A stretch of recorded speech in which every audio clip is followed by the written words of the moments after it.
এই বিড়ালকে কখনো আপনারা কষ্ট দিবেন না, বিড়ালকে আদর করবেন, বিড়ালকে ভালো মতো পুষবেন। বিড়াল যদি কোনো জাতির জন্য দোয়া করে, কোনো গৃহস্থর জন্য দোয়া করে, ওই সংসারের মধ্যে উন্নতি শুরু হয়ে যায়। ওই সংসারের মধ্যে আর এক নাম্বার হলো, যে ঘরে বিড়াল থাকে সেই ঘরে জিন আসতে পারে না, জিন বাস করতে পারে না। আর একটা ঘোষণা শুনেন, নবীজি বলে গেছেন, যে ঘরের মধ্যে বিড়াল ছানা বাস করে ওই ঘরের মধ্যে জিন জাতি প্রবেশ করতে পারে না। তাহলে ছোট ছোট মাসুম বাচ্চাগুলো যে ঘরের মধ্যে থাকে, মুসলমান অনেক সময় জিনের আশ্রয় পড়ে যায়, অনেক সময় জিনে আসর করে, ওই ঘরের মধ্যে জিনে আসর করে।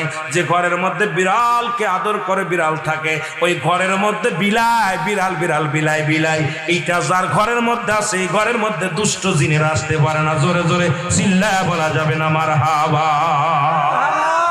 একবার নবী সুলাইমান আলাইহিস সালাম শুনতে পাইলেন পাশের বাড়িতে একটা কুকুরকে